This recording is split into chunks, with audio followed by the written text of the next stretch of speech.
Selanjutnya, kita akan membahas mengenai tahapan perilaku sakit menurut Suchman.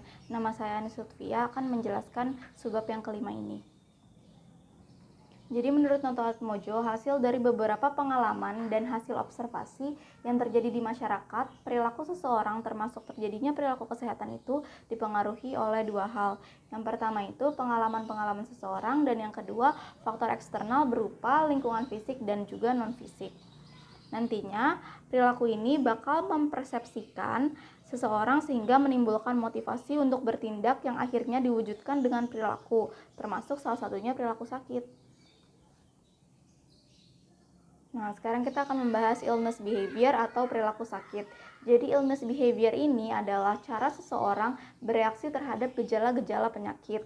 Perilaku ini tuh dipengaruhi oleh keyakinan masyarakat terhadap gejala penyakit yang diderita dia. Perilaku ini merupakan manifestasi dari konsep pikir manusia tentang arti sehat dan sakit. Karena setiap orang kan punya konsep sehat dan sakit yang berbeda-beda. Nah, konsep sehat sakit yang berbeda-beda itu terlihat pada cara mereka mencari pengobatan untuk menyembuhkan penyakit mereka. Perilaku sakit dapat dikonseptualisasikan sebagai respon seseorang terhadap ancaman kesehatan yang dirasakan orang tersebut.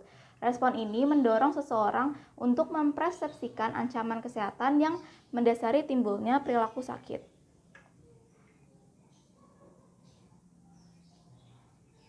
Nah, terus di teori Suchman ini memberikan batasan perilaku sakit sebagai tindakan untuk menghilangkan rasa tidak enak atau rasa sakit dari timbulnya gejala tertentu. Teori Suchman melihat pola perilaku sakit dipandang menjadi dua sisi. Yang pertama dari sisi pasien dan yang kedua dari sisi petugas kesehatan.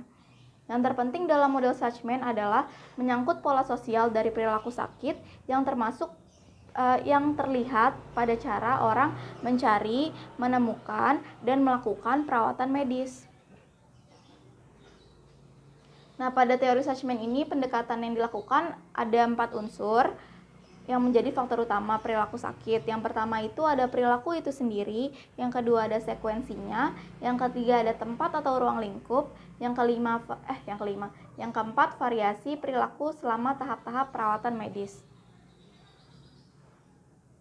Nah, dari keempat unsur yang tadi itu dikembangkan lagi menjadi 5 konsep dasar yang berguna dalam menganalisis perilaku sakit. Yang pertama ada shopping, adalah proses mencari alternatif sumber pengobatan.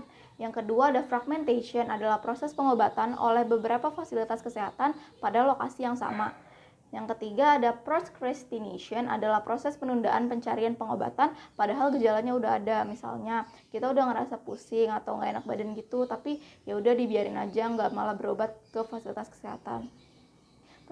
Tahap yang keempat itu ada self medication, adalah pengobatan sendiri dengan menggunakan berbagai ramuan atau obat yang dinilai tepat baginya. Misalnya kita sudah merasa pusing, terus kita memilih untuk membeli obat ke warung gitu.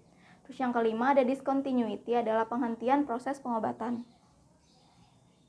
Dalam menentukan reaksi atau tindakannya sehubungan dengan gejala penyakit yang dirasakannya, menurut Suchman, individu itu berproses melalui 5 tahap. Yang pertama ada tahap pengenalan gejala, yang kedua tahap asumsi peranan sakit, yang ketiga tahap kontak dengan pelayanan kesehatan, yang keempat tahap ketergantungan si sakit, dan yang kelima tahap penyembuh atau rehabilitasi. Nah, kita masuk ke tahap yang pertama, yaitu tahap pengenalan gejala. Di tahap ini, individu memutuskan bahwa dirinya itu dalam keadaan sakit yang ditandai dengan rasanya tidak enak dan juga dia merasa itu berbahaya bagi dirinya. Terus di tahap transisi, individu percaya bahwa ada kelainan dalam tubuhnya, merasa dirinya tidak sehat, merasa timbulnya berbagai gejala, dan merasa ada bahaya di dalam tubuhnya. Tahap transisi ini terdiri atas 3 aspek. Yang pertama aspek fisik, meliputi nyeri dan panas tinggi. Yang kedua ada aspek kognitif, meliputi interpretasi terhadap gejala. Dan yang ketiga ada aspek respon emosi terhadap ketakutan atau kecemasan.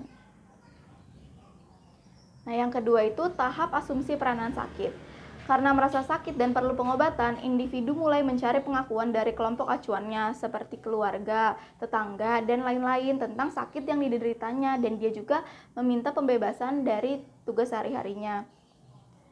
Lalu individu di tahap ini tuh mencari pertolongan dari profesi kesehatan. Yang lain Ada juga yang mengobati diri sendiri dan juga ada yang mengikuti nasihat teman atau keluarganya.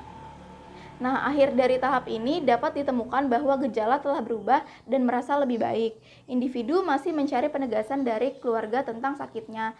Nantinya kan bakal berlanjut rencana pengobatannya itu. Rencana pengobatannya yang akan berlanjut itu dipengaruhi oleh pengetahuan dan pengalaman selanjutnya. Lalu yang ketiga ada tahap kontak dengan pelayanan kesehatan. Di tahap ini individu mulai menghubungi sarana kesehatan sesuai dengan informasi yang diperoleh atau dari pengalaman sebelumnya tentang tersedianya jenis-jenis pelayanan kesehatan. Nah, individu yang sakit akan meminta nasihat dari profesi kesehatan atas inisiatif sendiri. Tahap kontak dengan pelayanan terdiri atas 3 tipe informasi, yaitu yang pertama validasi keadaan sakit, yang kedua penjelasan tentang gejala yang tidak dimengerti, dan yang ketiga tipe keyakinan bahwa mereka akan menjadi lebih baik lagi. Nah, jika misalkan nggak ada gejala, individu pasti akan mempersepsikan bahwa dirinya itu udah sembuh. Nah, kalau misalkan ada gejala, individu akan kembali lagi kepada profesi kesehatan. Nah, di tahap ini itu bisa menjadi ketergantungan. Yang keempat ada tahap ketergantungan si sakit. Di tahap ini individu memutuskan bahwa dirinya sebagai orang sakit dan dia ingin disembuhkan. Maka ia harus menggantungkan diri kepada prosedur pengobatan dan harus patuh terhadap perintah orang yang akan menyembuhkan dia nantinya. Misalnya kayak perintah dokter atau bidan gitu. Nah, yang kelima atau yang terakhir ini adalah tahap penyembuhan atau rehabilitasi. Di tahap ini, individu memutuskan untuk melepaskan diri dari peranan sebagai orang sakit karena ia sudah sehat kembali dan dapat berfungsi seperti sedia kala, sehingga individu siap untuk beraktivitas seperti dulu lagi. Nah, pada setiap tingkat yang tadi itu, setiap orang harus mengambil keputusan-keputusan dan melakukan perilaku tertentu yang berkaitan dengan kesehatan. Pada tingkat permulaan terdapat 3 dimensi gejala yang menjadi pertanda adanya ketidakberesan dalam diri seseorang. Yang pertama itu ada rasa sakit, kurang enak badan atau sesuatu yang tidak biasa dialami oleh dia. Kayak misalkan tiba-tiba sakit perut atau tiba-tiba sakit kepala. Terus yang kedua, pengetahuan seseorang tentang gejala tersebut mendorongnya membuat penafsiran-penafsiran yang berkaitan dengan akibat penyakit. Misalnya dia pernah baca mengenai kanker, terus dia jadi mikir, apa ini kanker ya atau apa gitu. Kayak pengetahuan seseorang bakal mempengaruhi apa yang akan dilakukan seseorang ke depannya, akan mempengaruhi perilaku. Nah, yang ketiga, perasaan terhadap gejala tersebut berupa takut atau cemas. Nah, Suchman mengemukakan hipotesis bahwa perilaku medis yang terjadi pada setiap tahap mencerminkan orientasi kesehatan serta afiliasi masing-masing dari kelompok sosial. Nah, itu saja ya yang akan dijelaskan pada subbab 5. Selanjutnya di subbab 6 akan dijelaskan oleh teman saya Eka.